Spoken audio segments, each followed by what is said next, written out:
He's about 455 yards away. He's going to hit about a 2 iron, I think. This is the School of Motion podcast. Come for the MoGraph, stay for the puns. Your time is the greatest asset that you have. And how you choose to spend it and for whom you choose to provide a service should be a part of the calculus when you say yes or no. If you've listened to the School of Motion podcast for any length of time, you've heard me mention Erica Gorochow. Erica is a motion designer and director who works out of Brooklyn, New York in a studio that she shares with an incredible assortment of talented folks. She runs her own studio, Pep Rally, which has done amazing work for a big variety of brands like Red Bull, the New York Times, Walmart, and Engadget, just to name a few. And her work isn't restricted to 16:9 videos. She's helped create an app, Specimen, which is an iOS game we will link to in the show notes. And pretty recently, she worked as part of a creative team that designed a graphics Bible and toolkit for a show on Netflix called Patriot Act, which has the most elaborate interactive set I've ever seen. Seriously, you have to check it out. Now, the thing I really like about Erica is that she uses her formidable talent to promote causes that she believes strongly in. For example, she's created a site called Vote GIF that tells people in all 50 states their deadline to register to vote. She's directed and produced a beautiful short film called Dear Europe with a message aimed at young people in Europe prior to the 2016 elections there. And she speaks pretty honestly about her political beliefs on social media. We live in strange times, people. It's not always easy, and frankly, sometimes it's a bit dangerous to be too honest about your politics. So in this conversation, Erica and I explore this topic, and we talk about what effects she's seen on her own career and other artists when it comes to mixing work and politics. We also talk about Patriot Act, the effect of tech giants on our industry, and many other things. So sit back, grab an eggnog latte or something, and say hello to Erica. Oh my God, Erica Gorochow on the podcast. It's finally happening. I'm so excited. Thank you so much for taking time. I know you're slammed. Yeah, pleasure's all mine, Joey. Honestly, thank you for having me. Right on. Well, let's start with a softball. So, I really do, I think I really do bring you up every fourth or fifth podcast for some example of something you've said. But just in case someone listening hasn't heard about Erica Gorochow, what would you say, currently is the state of you? Yeah, so I am a motion designer, motion design director, who I live in Brooklyn. I have a shared studio with a bunch of other people in the space, and I sort of vacillate between acting as a company and selectively then acting as an individual. And I sort of balance the two where I try to, in an ideal world, be selective about what clients I work with, as everyone probably is and should be, but also, make the money necessary to live in a city like New York. So I'll also say that I love illustrated stuff. That's probably more of my bread and butter, but I do quite a good amount of just like classic graphic design that moves. So I sort of vacillate between those two mountains. And yeah, mostly 2D. I feel like I open cinema once a year, so I should take your boot camp. Actually, it's like when I saw the promos for the cinema boot camp, I was like, I should. So well, I'll tell you what, EJ is a great teacher. He can get you, and that way you can open it twice a year. Yeah, right. That. There you go. There you go. Awesome. So I was, everyone will link to Pep Rally, which is Erica's company, in the show notes. And I wanted to ask you about your work because the work that you're sort of most well known for, I think, has kind of a look. There's, it's very illustrated, and the animation is kind of quirky and fluid and friendly. It's, as opposed to, I guess, like really stiff and geometric. But you also have some pretty graphic designy things on there. And so I was going to ask you, because, looking through the credits of those projects, you have a lot of different roles that you play, even in work that Pep Rally does. So the way I was going to phrase this was, are you a designer who animates or an animator who designs? Because you seem to kind of move between both.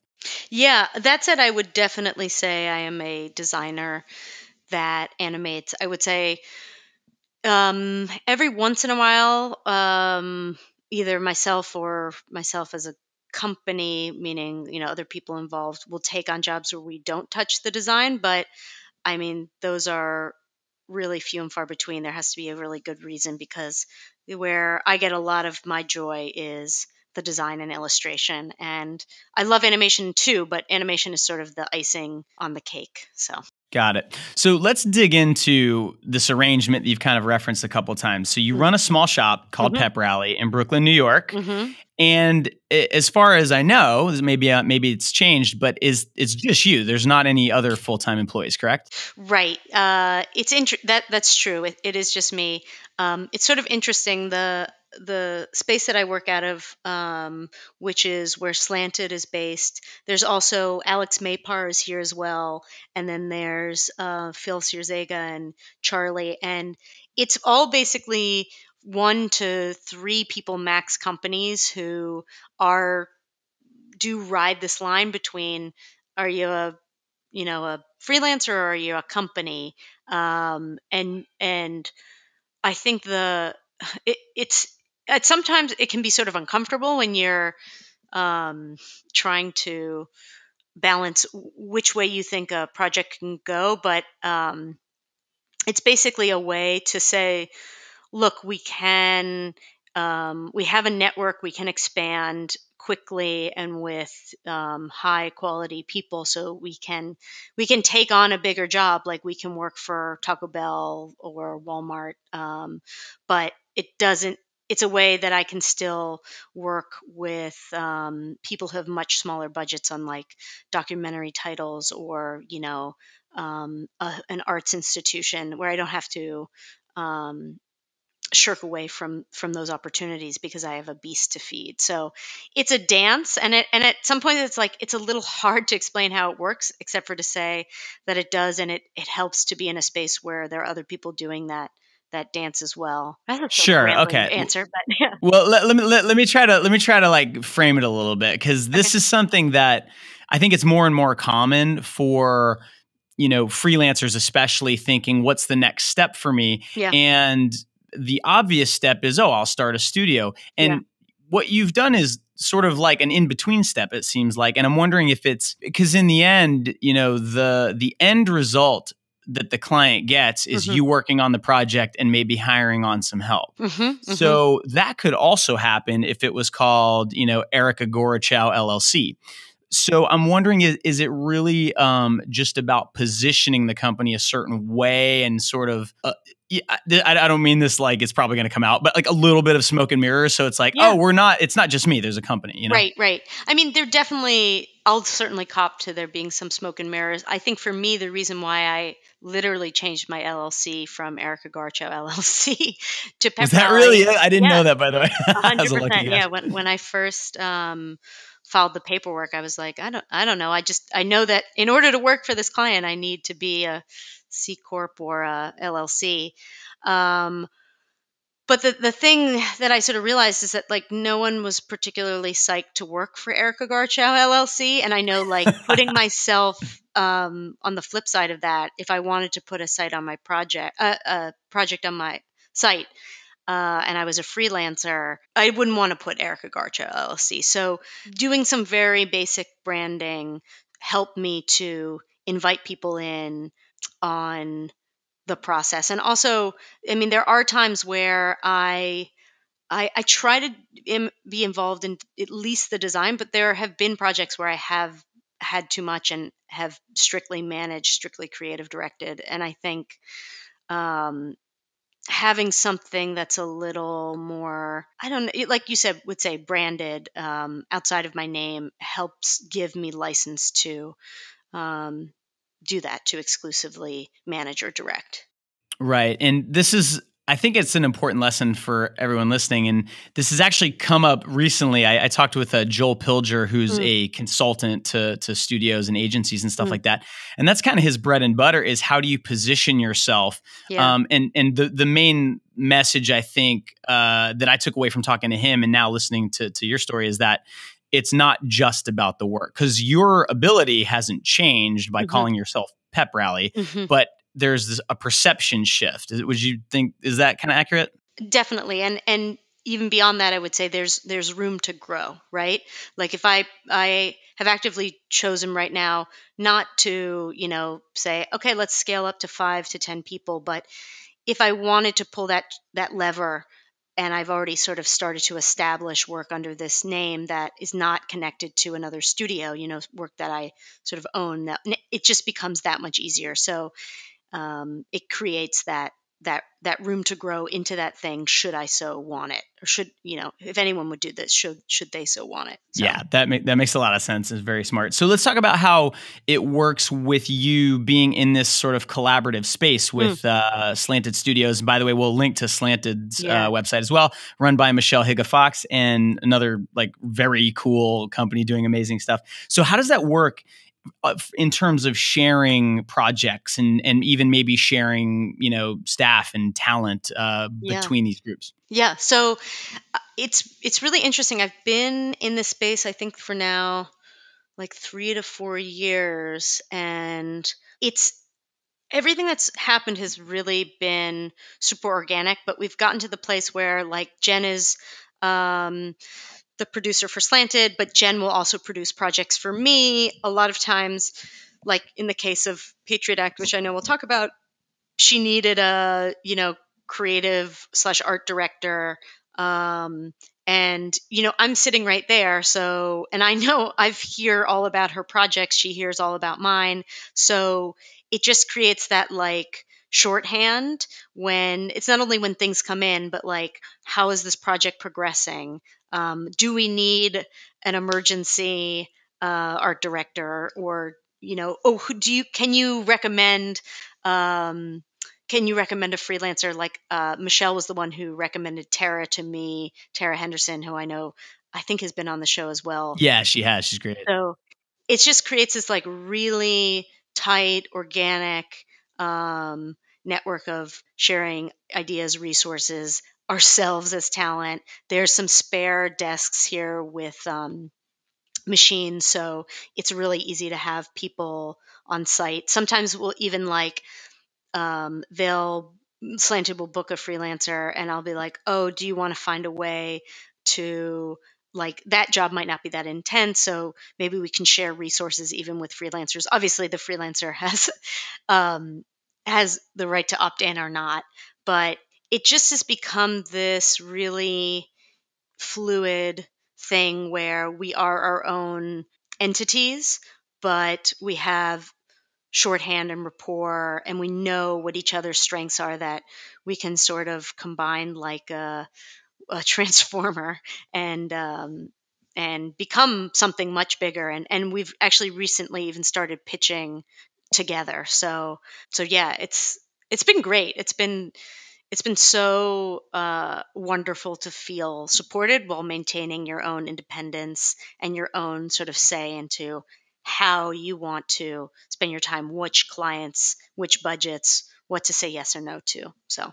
Yeah, I mean, there's so many obvious benefits to that, and I just wanted to dig in a little bit on sort of the logistics of it. I mean, Yeah. you mentioned occasionally sharing costs, Yeah. like if they need a freelancer really just for a half a day, but maybe you have something else. That's amazing. Yeah. Now, what happens? You mentioned a scenario where Jen, the producer, needed you to be an art director or creative director. Right.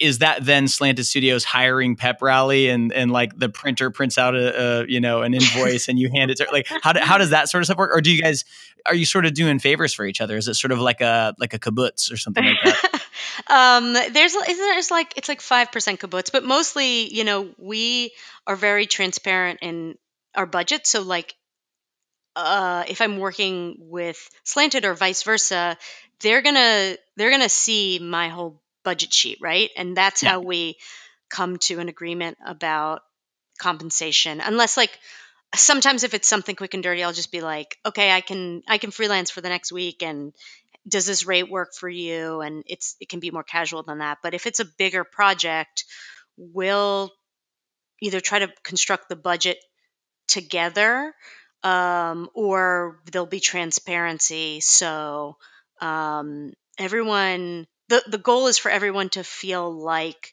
they're being compensated fairly. And like sometimes if I were to bring in a job and then I hire Michelle, right, to be my technical director, but it's my job, it's going to run through pep rally, so it's going to run through, like, it's my liability insurance that they would knock on Right. if something happened, or like my lawyer who would review those contracts. And so we when we're constructing those budgets, and there's something like a studio fee or markup, how we deal with that, usually it depends on how it's being routed, and what's just fair. We're able to sort of just be really candid with each other, I guess, is the short version of the answer. Yeah, and that seems like the only way it could possibly work. Yeah. The setup that you have sounds amazing, and I'm trying to think of any other examples of this that I've seen work as Mm. well as what you and Slant did, and I didn't realize Alex was there too. That's really cool. Yeah, Alex, and there's a company called Mountain Gods, which is again Phil Sierzega and Charlie, and like Charlie's a creative programmer, Phil is a motion guy, but he also has a lot of interactive stuff. So that's why I said it's like a transformer, where we're like code, 2D, 3D, technical direction Projectors, combined. yeah. Yeah, exactly. So Well, it seems like this is a really great model, especially in a place like New York, Brooklyn, yeah, which is not a cheap place. yeah, Rent is yeah. not cheap there. So I wanted to talk a little bit about the fact that you are there. You're in one of the major motion design hubs. Is that still a big advantage for you in any way? Because obviously, like now, remote it's just almost universally accepted as a way of working. But is there still Mhm. something helpful about being right in the middle of it? I'm a little biased just because I really like living in New York, despite the fact that like it would be so much more cost effective if I lived in Austin or Detroit or Right. anywhere in Florida. But I think I still believe that so much of my business sort of seems to sprout from these casual, like, oh, I met you through a friend and I was out and we were talking and then they needed someone, and maybe you could say rubbing elbows, and like not even like this overtly networking event way, but just a proximity thing. I should also say that I've always been in New York, save for maybe the first year when I was just starting out. So I feel like I don't have a lot of perspective on how my business would change if I left. But I mean, that being said, it's way less important now than it was 10 years ago. I mean, to your point, I hire people from other countries, certainly from other states, and some of my favorite work is not um, New York or LA or even Chicago based. So yeah, that's my answer. It's kind of reminding me, like, I at one point I was talking to Joe Donaldson, who he's become a buddy of mine. Mm-hmm. He actually lives very close to me. He's made the move to Florida, and he is a big proponent of move to New York or move to LA if Yeah. you really want to kickstart things. And I think that the way, like, I've never lived in New York save for one summer in college, and I feel like the thing that I missed starting my career in Boston was there was no scene. Mm-hmm. There Yeah. wasn't, like, I didn't know 10 or 15 other motion designers. It just didn't exist. I think now it's a little bit better, but Mm-hmm. so is that kind of like the vibe? And obviously it's, you can get work through that, but I would also guess that it's easier to find talent, because that is another big pain point in a lot of cities that aren't hubs. Totally. And also like it's a lot of the work, just like, if you can recreate something like the space that we have here, right, where it's like you have a few motion designers in one space, so you're all sort of collectively networking in a way that like benefits everyone. That's a way to like on some level recreate the New York or the LA experience. But like, yes, finding talent I think is easier, because also like in the case of Tara, I worked with Tara on site for at least a year, or I think a year, before she went to Austin. And I think having that year of like just getting to know each other face to face is the thing that gives me so so much confidence to be like, oh, it's fine. Tara's in Austin. Like, I know exactly, I know that I can rely on her. I know what her communication style is. Like, I can see Tara when I talk to her on the phone. I can like, it's easy. That being said, I mean, Right. I've also worked with Chris Anderson in Arkansas, and we've just Google hung out, and that's been totally fine. But I think what Joe says, I agree with. If you want to sort of kickstart your career, especially those first years, being on site, having face to face with the studios or the people that you want to work for is going to sort of turbocharge things. So, at a minimum, I recommend that. Totally. And the pizza is way better in New The York. pizza is That really is, good. The bagels, there's advantages too. yeah, Gus's pickles. So, Yeah. all right. So, I want to talk a little bit about some interesting things you've said in interviews. And there Yeah. was one quote in an interview you did for From Up North, a really awesome blog. And you said that you're interested in the trend of animation becoming a fundamental skill Mhm. across design in general. And I think I know what you mean, but I want to hear you explain what you mean. What do you mean by that? Sure. It's funny. I'm about to start a job where I think that point couldn't be more true. I'm going to start working for a major museum, and they just went through a rebrand. But they're like, all of the stuff that people are going to see that's outward facing is going to be on a screen. The signs in the museum are screens. The panels in the subway are no longer, wheat paste or whatever, are no longer printed. They're screens. Everything is a screen. So all of our design, when we make that master system, we have to consider how it will move. We have to consider how we will engage people on Instagram or YouTube or anything. And those screens are, for better or worse, taking priority over printed material. So that animation being a fundamental skill is just a way of saying everything is on screens, and we, for better or worse, experience a life through screens, and screens implies or means movement. So Yeah, I think that's a really succinct way of putting it. If it's on a screen and it's not moving, then why is it on a screen? exactly, Yeah. yeah. And so you've already used your motion design skills in some pretty, I would say, non-standard ways, right? Not Mhm. making 16:9 videos for the TV or something like that. So a few examples, and we'll link to all of these in the show notes. You created a series of GIFs to help people know when to register to vote in their state. Mhm. You helped design an app, a game. Mhm. That's a really cool idea, by the way, and we'll link to that too. And now, one of the most recent projects that we'll get into in a little bit is you worked on designing an interactive set Mhm. for a new show on Netflix. So, through those experiences, how directly do your traditional design and animation skills actually translate into those? How much new stuff did you have to learn or figure out? Mm. Or was it like, oh, I know how to do this. It's just a different shaped screen. It's interesting. Feel like all those examples, the it varies per each example. So the GIF thing, pretty easy, except for the reason why Vote GIF was a GIF was thinking about the context. Like, you are trying to make something quick, shareable, and bite sized. So it was almost like, how can I use my motion skills to find the answer? Like, X plus A equals Y, what's A?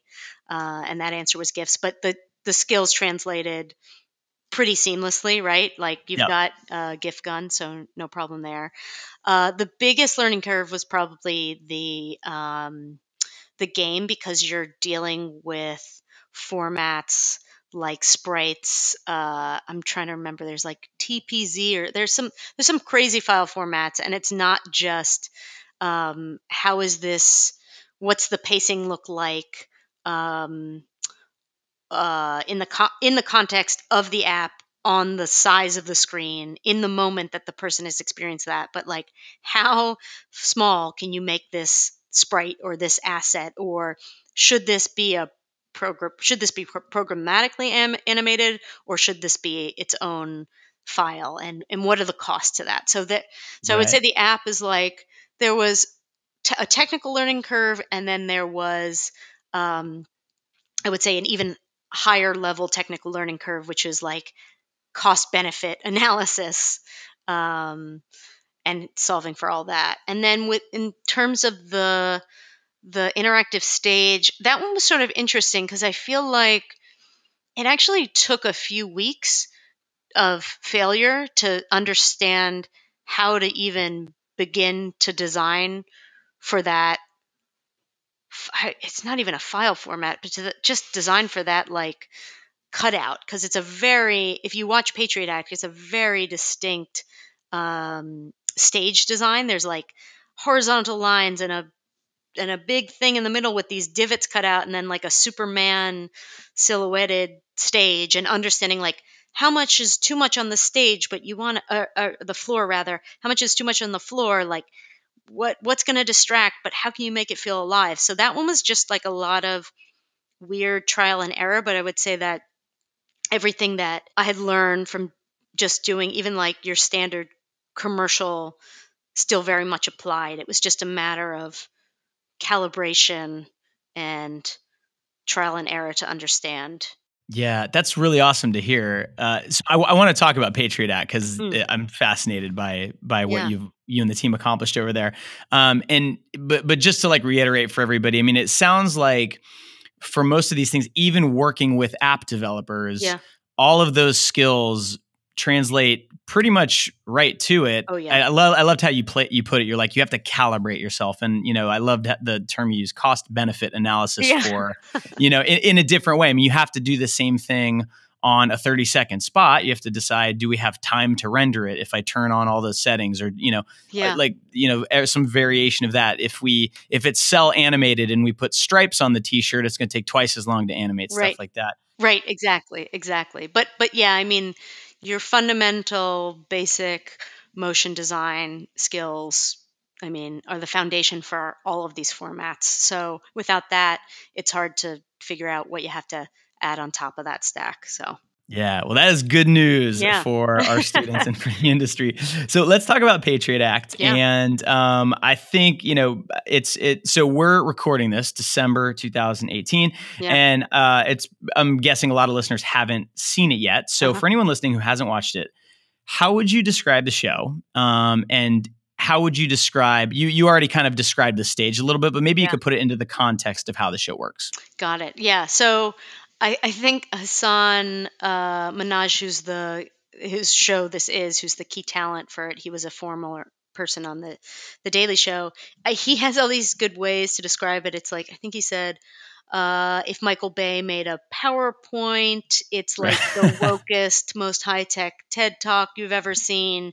It's like, I don't know, he didn't say this, but it's like John Oliver inside of an iPad, but with a Southeast Asian person.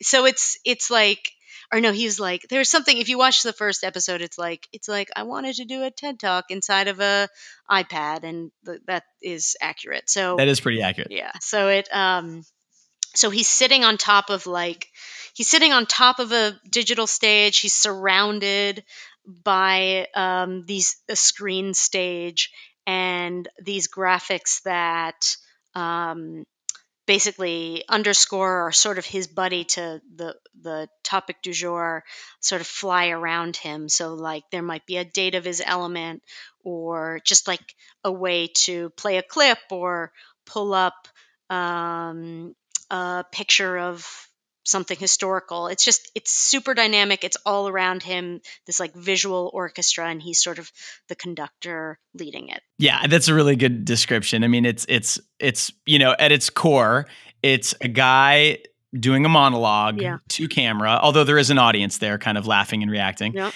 And then a floor and walls, these gigantic screens literally reacting in real time Yeah. to jokes he's telling, to things he's bringing up. It's pretty incredible when you watch it.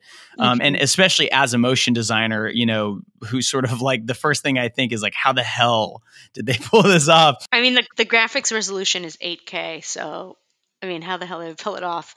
I still I still wonder. I'm just like, it's a weekly show.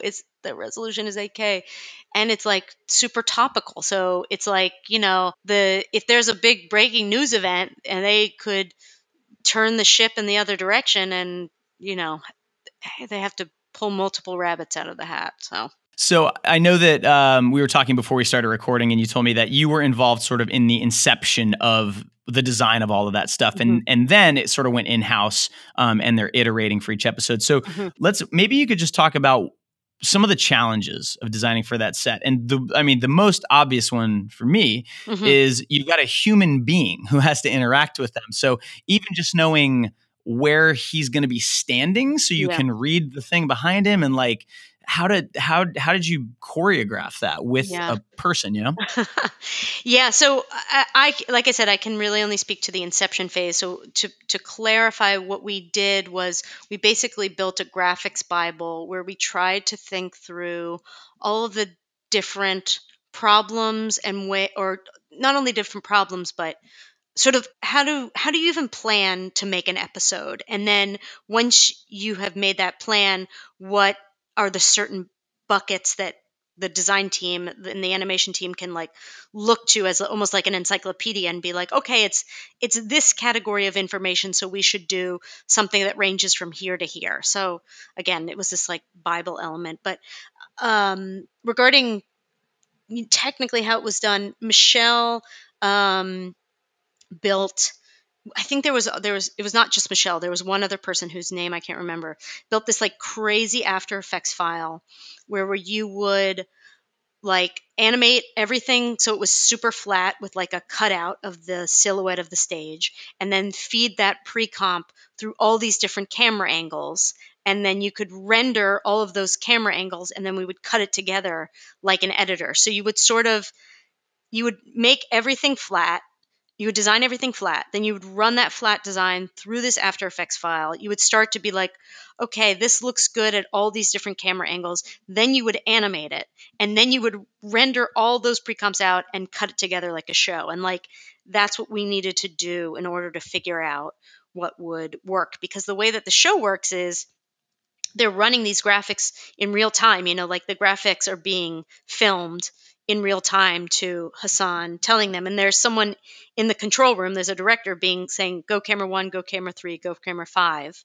So it's almost like we had to simulate that. And again, it was Michelle and someone's name who I cannot remember, who built that like crazy template in order to begin to try to make that happen. So that is so cool. Okay, so you basically had to previs what this would look like once there were cameras cutting back and forth. What were some of the things that you learned? Maybe that you tried thinking, oh, this will look great, and then when you look at it, you're like, oh, but you can't read it because the camera's at a weird angle, and maybe he's standing in front of it. Right. Yeah. I mean, what's interesting is that the screen design itself, like the stage design, I should say, is so unique, and I would say it was constraining, maybe now I would say in a good way, where it kind of forced you to put your text in the center.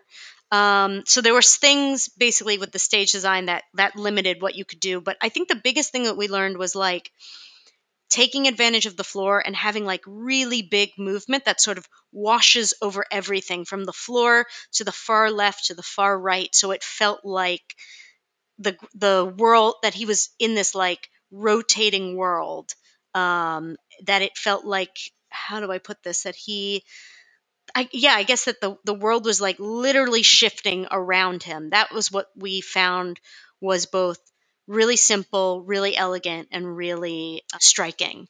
And then in terms of text, like I said, it really had to feel constrained mostly to that center screen. If there was something with a lot of text, then the director would have to go towards that center screen. So yeah, maybe in some ways working through the design informed a lot of what the director would then have to do. That's at least the conclusion that we came to at the end of our phase. So got it. Okay, so then you basically helped create the playbook for how you put together the graphics for the for an episode of this show, and then you hand that off. Are you involved in any way anymore? Do you have insight into how they're actually executing episode to episode, or did you kind of stop at that point? I basically stopped. I mean, I talk to Michelle all the time. We've been to the studio and we've seen everything. It's really super impressive. But I am not. I'm just a fan now. So That's awesome. yeah. But I would say that, like, a lot of the making of the playbook was like moving this from a completely blank screen where a blank page rather, where it's like, well, no one's really done anything quite like this before. No one's made like an informative Kanye West concert. So a lot of the challenge was like, I mean, we presented so many design directions. So a lot of the job was guiding that exploration, and a lot of talking with Hassan and the EPs and the showrunner, a lot of reassuring, like, trust us, this will work, then biting our nails and hoping it would work. Right. But knowing just enough to know, yes, we know that we have enough experience, that even not in this format, but just enough motion experience to know this will work. So Right. And so now there's an internal team yes. for the show that's actually doing, and do you know, are they still using those After Effects templates and doing it that way, or did they have to move into some sort of a real-time system? So it has always been this half real-time system. God, I'm forgetting the name of it. It starts with a D. So some of the more basic graphics are generated on the fly, and we designed some things knowing they're like, okay, this would be real time, this would be able to be generated in that other system, and then here's like a special moment where it really has to be pre-baked into assets into After Effects. I imagine that they have further codified what is what between those two things. At the time, we Right. could only guess. But I mean, when I watch the show, I still see a lot of the language that we set up. So, yeah. That's super cool. All right. Well, I recommend everyone listening, if this sounds cool, and hopefully it does, check out even just one episode of the show. I mean, it's really, really, really, really impressive when you see what's been accomplished. I'm glad you think so. And I should also just say, a lot of that is really to the credit of the massive amount of people who worked on it, not leaving out Michelle Higa Fox, who's the current creative director, and Jen Vance, who was the producer. I mean, they were like really super bedrock in making something that had never really been seen before. So credit to them.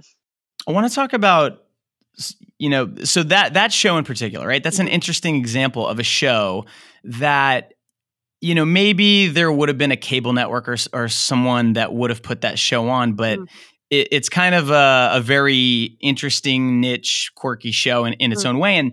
And luckily, we now have so many players in the game, right? You've got Netflix, you got Amazon, Hulu.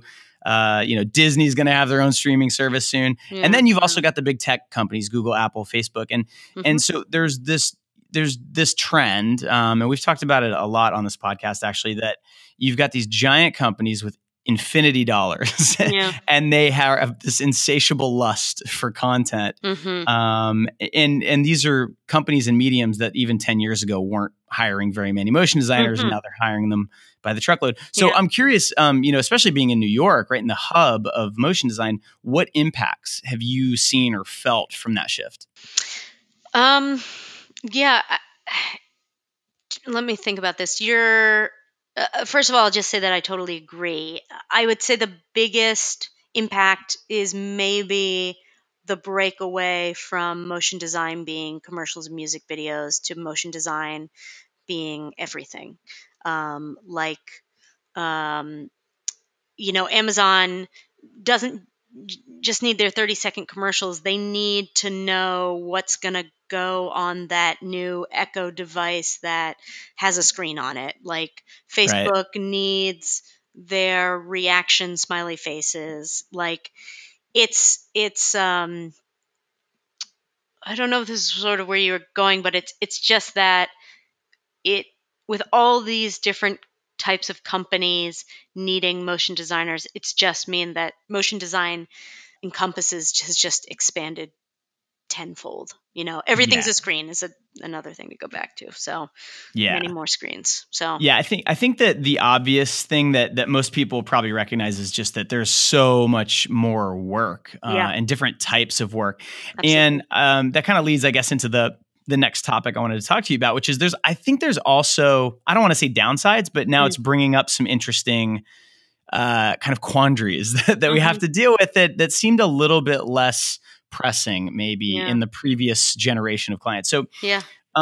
so let's talk about, I want to reminisce a little bit. So in 2017 at the Blend conference, which is so cool, everyone listening, if you can get tickets, which is not guaranteed, you should definitely check it out. It's amazing.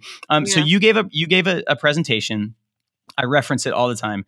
And the basic message, and I think this was actually something you said directly, was that motion design is a superpower.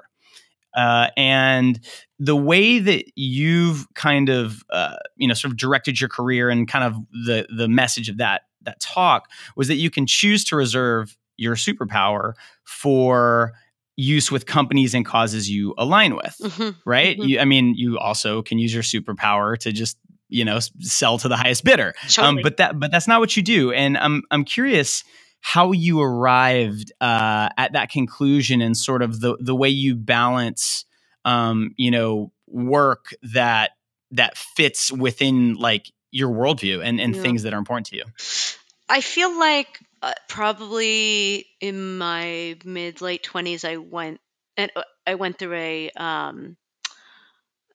not a crisis, but I think I see this a lot with people who are like 27 who are just sort of like, what am I doing? What have I decided to Yep. devote my life to? Is this, even if you're doing great, you have this moment where you've gotten out of the, if you go to college, you've gotten out of that. Like, you're like, okay, I know how to function essentially as an adult, but like, oh my God, am I going to do this for the rest of till I'm, I would say 60, but it's going to be longer than that. And thankfully, because I like what I do. But anyway, I feel like trying to work with companies that I feel that who I value and whose values I value, it just sort of came out of this despair and feeling of meaninglessness and feeling like, okay, I've gotten past the technical basics. What else is there? How can I feel like there is context and meaning to my life? Because I do love design and I do like motion, and I feel really lucky that those are just things that I'm interested in that also happen to be in demand right now, but they unto themselves are not enough. They don't make me feel enough. And like, certainly friends and family fill that void, but like, again, if I'm going to be spending hundreds of, if not thousands of hours, maybe more than that throughout your life, I need to figure out a way to get more out of it. So it kind of, it came from this like maybe despair or feeling of like urgency that I have to get out of this funk. And so, Yeah, I can definitely relate to that, as I'm sure everyone listening can. Yeah. And so part of it is obviously you wake up one day and you're like, I'm helping sell shoes. I'm helping sell insurance. Yeah. Yeah. Which is like fine. Like that's great too, to have a balance of things where you're like, as long as this doesn't feel like it's violating me in some way, like if it's making me money, that's like fantastic. I can funnel that in other ways. So I don't want to dog on that too much or say that like every single client I have is this perfect alignment with my worldview. I just try not to violate it and then go for the gold and find the people who I'm just like, I want people to know these people are, or know this message, or this is something I would patronize. So anyway. Perfect. I think a lot of artists right now are kind of going through that same thing and trying to decide, and we're gonna dig into this deeper in a little bit, but there's it's not always clear. It's actually Yeah. usually not clear, like, and it's different for everybody. Yeah. It's pretty, there are clients that are probably very easy for you to just say no to, like, Yeah. if William, like a tobacco company wanted, Yeah. or something like that. But, like I always come to this example just because it's like the easiest one to pick. But like if Facebook Yeah. wanted, to do something, it's like, well, Facebook is good and bad, Yeah. and Yeah. I don't know.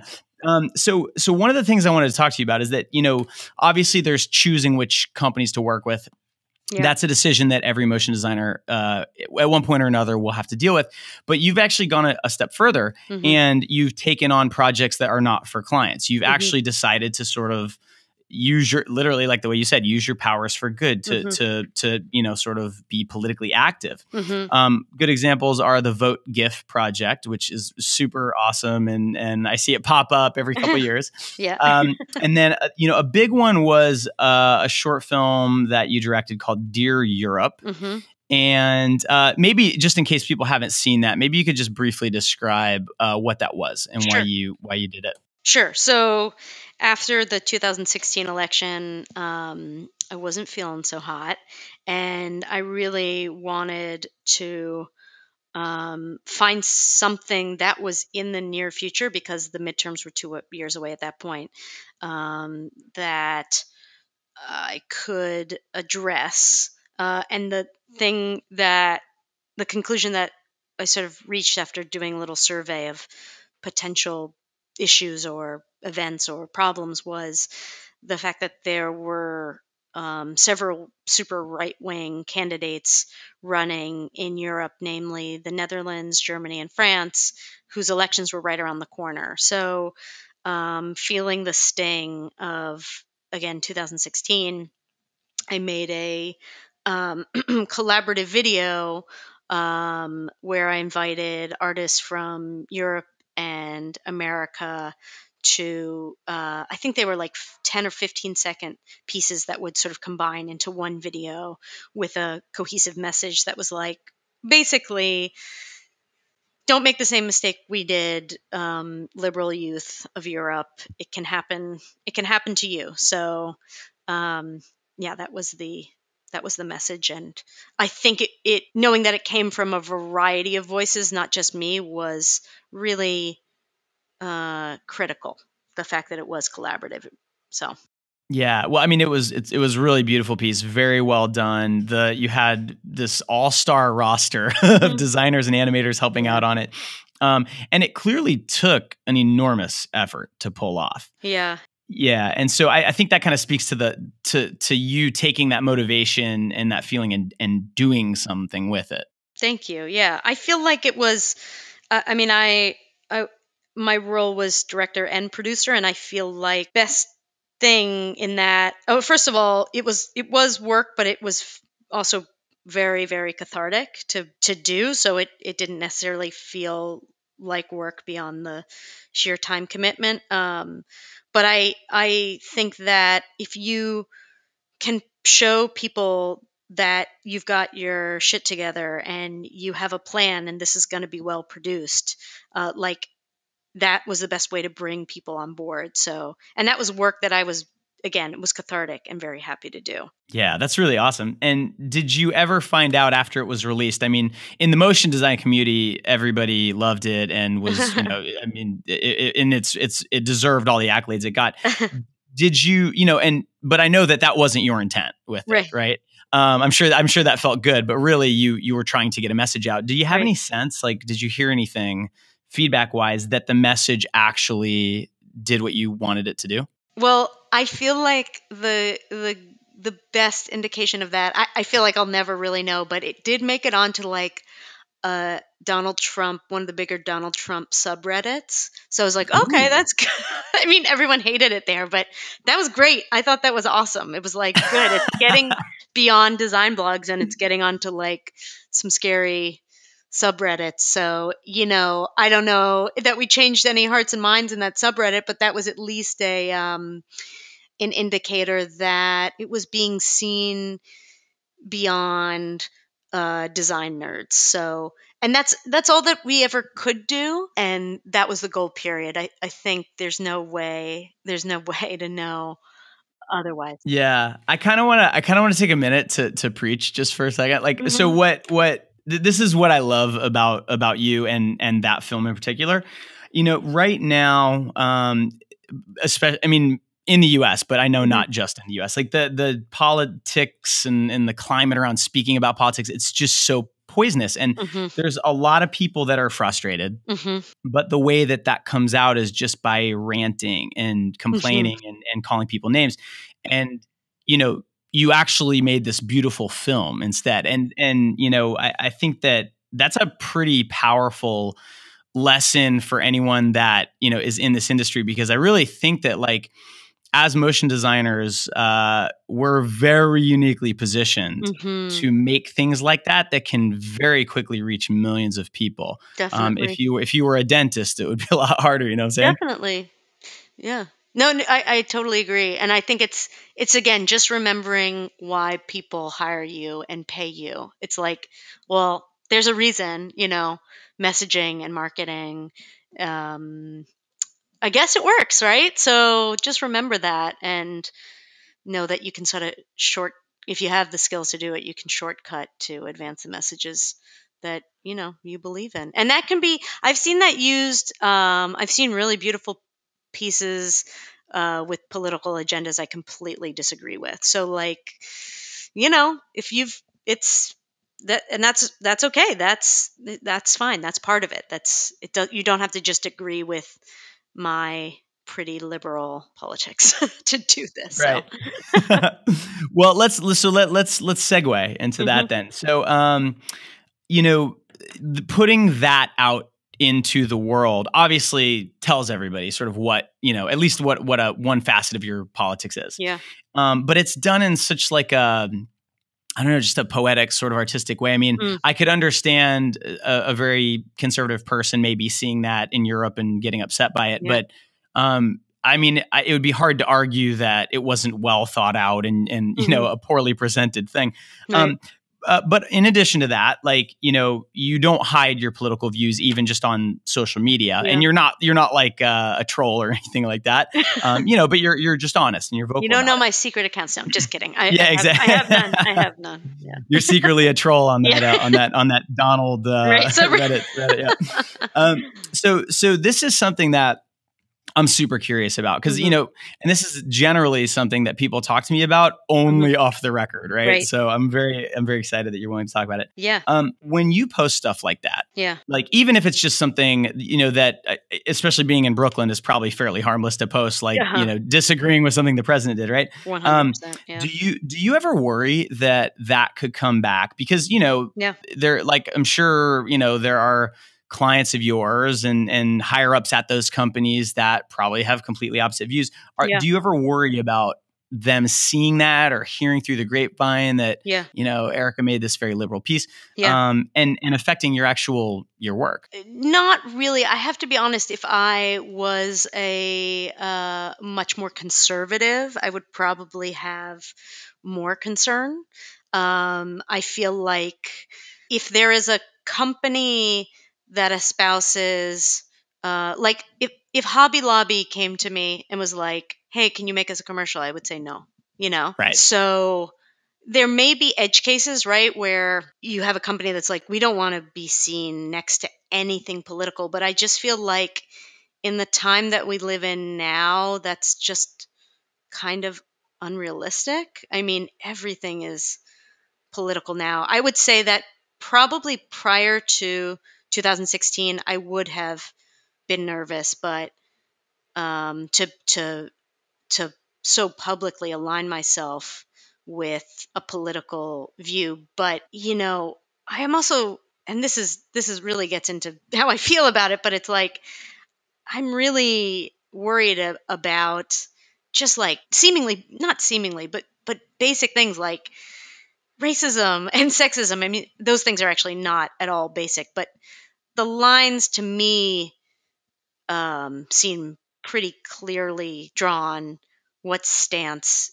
each political party is taking. I think so. Right. I don't I'm not that fearful now, because I would really only want to work with a company that, I don't have to say they have to share my values 100%, but like is not scared of that, or at least feels in the same ballpark, you know? Right.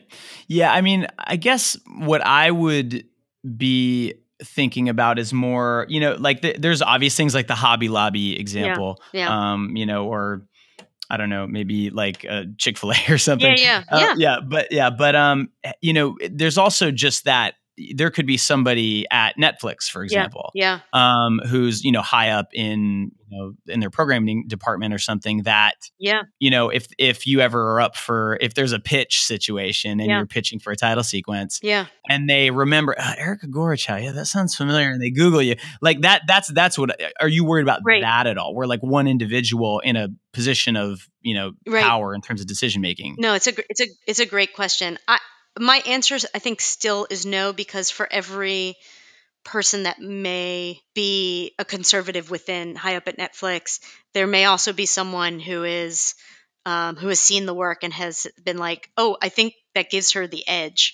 And maybe that's naive, but I just, if I'm scared of that, then I'm never going to say anything, and I'm never going to do the work that ultimately satisfies me. So I feel fine at least taking that chance. You know what I mean? I think if I shut up and don't follow that instinct, ultimately the sacrifice would be greater than not getting that title sequence at Netflix. And um, that is probably easy for me to say now. I'm sure there will be a moment when the rubber hits the road. And I also, again, I do take solace in the fact that, like, I would probably be more afraid to espouse very, very conservative views, knowing where these major companies are located. I mean, that's real. Um, uh, but I think I have at least found that I have gotten jobs that I love, like a piece I did for the Times, or um, there was a piece I did for IDEO that came out of that political work. So maybe I'm just seeing the upside, but having seen that upside, I think is enough to assuage my fears for now. So Yeah, very well put. And I think that I was actually going to ask you if you had actually gotten client work from those, those spec pieces. I assumed you yeah, had, yeah, and that's just another example of like if you put work out that you're into, it tends to come back, yeah. in a paid form. Totally, yeah. Like I did some work for, it was very brief, but I did some work for the Obama Foundation, right? So if they see something like that, and I think I would draw a line to say, like, if I think putting these messages out into the world, I think very carefully about what the writing is, what the messaging is. I try to think about, hey, in 10 years, when maybe these some of these problems are behind us, will I feel like, ugh, will I cringe? Will I feel like I sounded shrill? I try to think ahead and avoid that, but I can't just stop, because I think, again, it will beget more work, and it's cathartic. So, Right. So you mentioned, and thank you for being really honest about this too. Like, if mhm. you were a conservative living in Brooklyn, you'd Yeah, probably be a little less vocal yeah, about your opinions. And so that brings up an issue. So, I mean, living in a place like New York, or LA to a big extent, San Francisco, it's pretty safe to be left leaning and to be public about that. There's yeah, not too much danger there. yeah, Those happen to be motion design hubs, right? yeah. Now, but there's motion designers all over the country, all over the world. And do you think that people need to be careful now with, so I guess the way I want to phrase this is, in theory, Mm-hmm. it should only matter how good of a motion designer you are if Mm-hmm. someone chooses to work with you, right? Yeah, Now, you have the choice if you disagree with them to say, I won't work with you. But, yeah, in utopia, it's all about the work. But in reality, it's not. So right. do you think motion designers need to be cautious, and if I'm being honest, I feel like this is especially for conservative motion designers. Yeah, yeah. Of which I know there are many. Like, I know, yeah, Yeah. So do you think that that's that do you think there's real danger there? If I mean, I'll tell you, whenever we hire anybody, now we literally scrub their Twitter Yeah. to see like how they are, not politically, but just as people. Yeah. Yeah. And so it's out there. It's very easy to find. Yeah. I think that, I'm like, I hope that I might go back tonight and be like, oh, I wish I would have answered this a different way. But here's my instinct. I think two things. One, if you have created a conservative piece, but the messaging is sensitive, if you've thought through, this is a lot easier said than done, but thought through as many sides to the argument as possible. And I'm not saying you're trying to construct a perfect argument, but if you're at least presenting your argument with sensitivity and empathy and respect, just like basic respect, then I'm not going to say that that's going to solve all problems for both liberal and conservative messages, but that should be at least the bare minimum.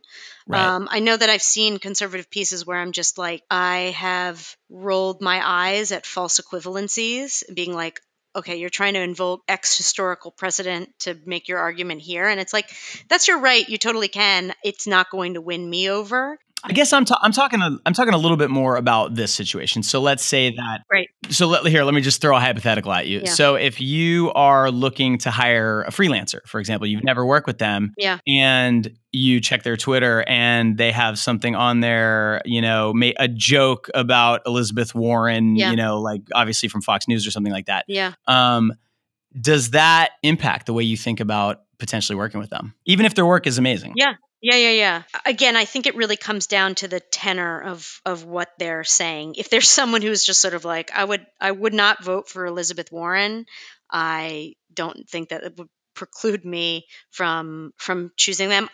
I do sort of wonder. I know that I have worked with at least some Trump voters, and it hasn't come up. If I see someone who has made a comment that I find distasteful in tone, I don't think that I would work with that person. I don't think I would hire that person. If that person has espoused degrees that differ from mine or a different, point of view, I don't think that I would personally preclude them if, the work was there. I don't want to live or hire just in a bubble of people who constantly agree with me. But if I talk about my views, on a Slack channel or in person, I think they need to know that I am going to potentially talk about these things. And if they want to have a discussion, I mean, I would actually kind of invite that. But again, that's why I keep coming back to like, what is the tenor of the thing that they've tweeted? Or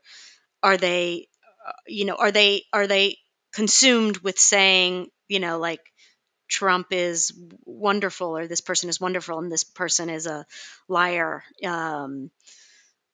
So does that answer the question at all? Like, it does actually. Yeah. So I agree with you 100%. I think tone is important. I'll also say this. It's like, I know that there is a contingent of deeply religious people who are in the motion design community. And I think about that group a lot, because I think there are a lot of young people who are sort of caught in a industry that probably skews quite liberal, with clients that skew quite liberal, and they think about a lot of these things. I'll just say that, like, if someone has made a religious video or has something, I'm not going to look at that video and be like, oh, I'm uncomfortable, I'm not going to hire them. Right. But again, if they've espoused something that I think is distasteful, specifically in the way that they have espoused it, then I think I would have trouble, because that might, that's what I'll say. Yeah, I think you kind of nailed it. I mean, it's all about the tone, and if someone has different political views, then that's awesome. That's like kind of baked into the Constitution and like the whole point of the United States. Yeah. But it's really about the tone. The tone is really what's been bothering me lately, just how the two sides can't seem to even talk without sort of throwing barbs and stuff like that. So if someone, if someone's done like a religious piece, and you could sort of, it doesn't guarantee that they're conservative, but sure, of course not. Playing the odds, you'd probably assume. But like, they're clearly, from their social media, their tone, they're nice smart, reasonable, talented people, like, Yeah. people, then that's not going to cause any issues. But if they're retweeting everything that Ann Coulter says or Right. something like that. Yeah. I'm probably not going to hire that person. Yeah. Hey, first of all, Yeah. thank you for being honest about all this stuff, because Sure. it's a tricky thing. And I know, you're liberal and you live in New York. And so we've been sort of focusing on that. But I know Yeah. that there are a lot of conservative listeners to this podcast. And Yeah. I think my gut is that right now, the tone of the country is, and probably mostly just because media companies, the big ones, are on the coast. Yeah. You can feel kind of like in the closet a little bit. Sure. You said you worked with Trump voters; it never came up, and that was kind of the metaphor that popped into my head. Yeah. Or I think it's like I have to assume that through all the people that I have touched that do not live in New York, I have to have worked with, or at least I know that I've absolutely worked with people whose whole family have voted Trump, right? And they live in the Midwest, and they're at a minimum torn between being like, I want, I'm not, Trump didn't actually lower my taxes, so I'm even a little mad about that. But it's like, who are, taking, I would say, your blanket, like, well, this is why I support Republicans' point of view, and who are at least struggling with that. And I'm thinking of one or two people in person. So, yeah, just to clarify that. Yeah. Yeah. Awesome. All right. Well, let's talk about this in kind of a different angle here. Mhm. So you had a tweet earlier this year that I thought was really, really kind of poignant. I'm going to read the whole thing, so Sure. I hope it's not so long that it becomes awkward. Yeah. All right. So this is what it was. Now more than ever, Google that new company hiring you to create a friendly little video. Who is invested? Who runs the company? Everyone's ability to say yes or no to a job differs, as do values. It's not often clear-cut, but at least go clear-headed into what message you're furthering. So much of the motion aesthetic that's popular right now, and that I love and even specialize in, is fun, bright, illustration-driven. It's often meant to make companies feel friendly, humane, even harmless. I love that, and that's a pretty key word. Particularly unestablished startups. Let's just be honest about this tactic. And this is a conversation that I've been having more and more. I've been hearing more and more about it. Yeah. And I'd love to hear your thoughts on this. So, what I sort of read into that tweet is that the company that's hiring you, they have to take responsibility for any negative side effects of their business model or just bad things that happen because of them. But does the artist helping market them also take some of that burden? I think that I don't know if they take the burden, but the way that I think about it is like, your time is the greatest asset that you have. And how you choose to spend it should be, and for whom you choose to provide a service should be a part of the calculus when you say yes or no. So I don't know if it's your burden that feels maybe a little bit too much. I mean, that's how I feel personally. I don't want to ascribe that to everyone else, but I think that you have to, I would just recommend that you remember it's your time, it's your specialty, it's your talent. And you should ask yourself if you think that other company is deserving of it. And that's a really privileged, super, super privileged thing to say. Because, like I said in the tweet, you have student loans to pay, or have a mortgage, or people need money to function. But I don't know. I think it's remembering that you're part of the ecosystem and you have a choice in it. So you should calibrate that to whatever values you may or may not hold, and just don't forget that, Definitely not. because you're a part of the ecosystem. I think that's the thing. It's like, you're a part of the ecosystem. Burden might be too much, but you are a part of the ecosystem. You make this economy go round to some degree. So that's a good metaphor. You're part of the ecosystem. It really, it makes it seem, because I think the trick is exactly what you were just talking about, that if someone has a family and bills to pay and all that stuff. And, a company that, maybe like was just in the news and they were ranting about how awful this company is. But now that company is offering them a bag of money to make, and maybe it's not even like to make a commercial for them that makes them look really good. Maybe it's just, help us design this feature of our app or something like that. Yeah, totally. And so like then I guess the next question is then where's the line? Because, I'll use a different company as an example. So Google, right? Google is this ginormous company, and there are parts of it, like attempting to like cure cancer and things like that. And then there are parts that are tracking everything you do on the internet and feeding you ads. And so when it comes to things like that, do you have any thoughts on how to even approach that question of like, is this a client that I want to help as part of this ecosystem? Right. It's really hard with your Googles and your Facebooks and your Walmarts and your all those, just because, like you said, there's so many arguments for and against. I would say for me, I've drawn my own lines. Like, I won't work for a tobacco company. I will. There was one other thing that I was like, I don't know if I'll never work for pharma, but like I really try to avoid, or if I have a pharma opportunity, I have to look really selectively on what is trying to be, what the drug is or what the treatment is.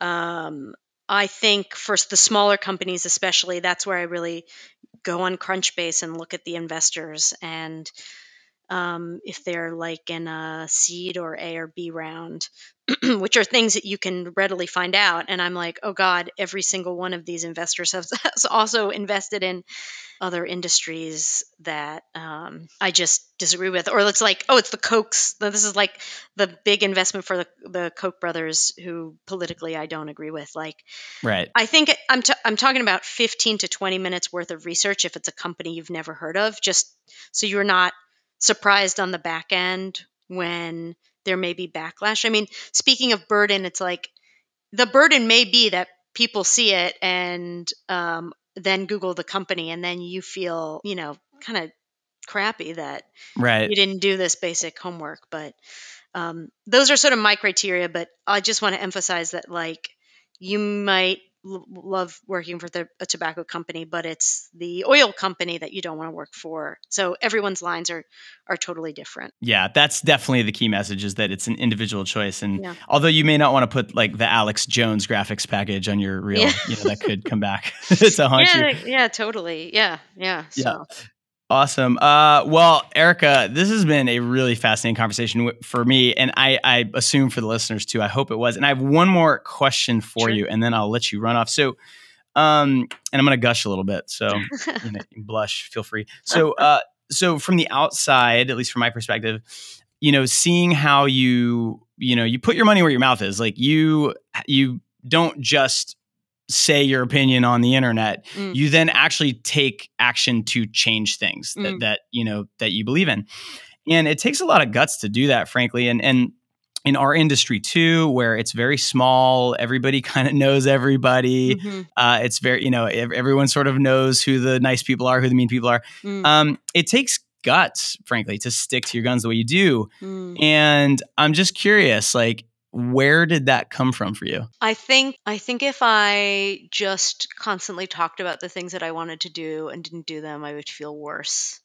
So maybe I'm glad that you perceive it as guts, but it feels necessary to avoid feeling worse in some way. Like, there's like, I really struggle when people sort of tell me for months and years, they're like, I'm going to do this. Like, I've got, I have this idea of what I want to do or be or whatever, and then take no action towards it. So, if those things have been perceived as successful or not is great, and it is sort of beside the point. It's more of a, like, I have to do them to feel okay, and so it almost doesn't feel like a choice in some way.